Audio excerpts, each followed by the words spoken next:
લોકસભાની ચૂંટણી પહેલા પાટણના હારીજમાં ભાજપના આંતરિક વિખવાદનો વિડીયો વાયરલ થયો છે। સાંસદ ભરતસિંહ ડાભીએ લોકસભા ચૂંટણી બાબતે કાર્યકર્તાઓ સાથે બેઠક યોજી હતી, પરંતુ હારીજમાં જિલ્લા પ્રમુખ દશરથજી ઠાકોર અને કાર્યકર્તાઓ વચ્ચે વિવાદ સર્જાયો। દશરથજી ઠાકોર સામે વિરોધના સૂર ઉઠ્યા છે। દશરથજી સગાવાદ કરતા હોવાનો આરોપ લાગ્યો છે। પ્રમુખ પાયાના કાર્યકરની અવગણના કરી પોતાના માનીતાને છાવરતા હોવાનો પણ આરોપ લાગ્યો। માહિતી પ્રમાણે પાટણ જિલ્લા હોમગાર્ડ કમાન્ડ સંજય ઠાકોરની નિમણૂક જિલ્લા પ્રમુખે કરી હોવાની વાતને લઈ કાર્યકર્તાઓમાં રોષ છે। લોકસભાની ચૂંટણીને લઈને પાટણથી મોટા સમાચાર પ્રાપ્ત થઈ રહ્યા છે।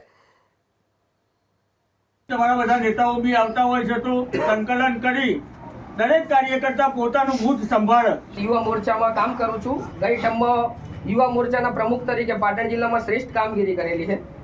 હવે અમારે અહીંયાથી જે રજૂઆત છે કે દશરથજી ઠાકોર એના નજીકનો જે વ્યક્તિ હોય એને હોમગાર્ડ કમાન્ડર બનાવી દીધો। એનો આખો પરિવાર અત્યારે કોંગ્રેસમાં છે।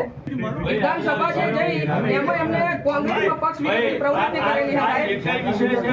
તો ભાઈ આવા એમ નહીં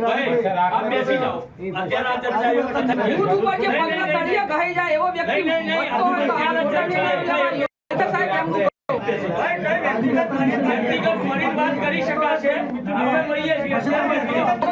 મીટિંગ પટે એટલે કોઈ વાપરવા રહેતું નથી।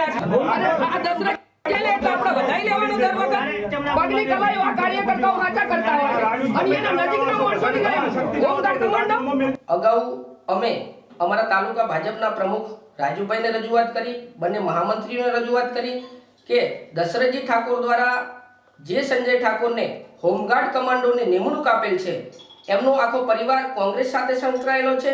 એ વર્ષોથી આજ દિન સુધી ભાજપમાં કોઈ દિવસ વોટ કર્યું નથી। આજે પણ એમનો પરિવાર કોંગ્રેસમાં જ વોટ કરે છે।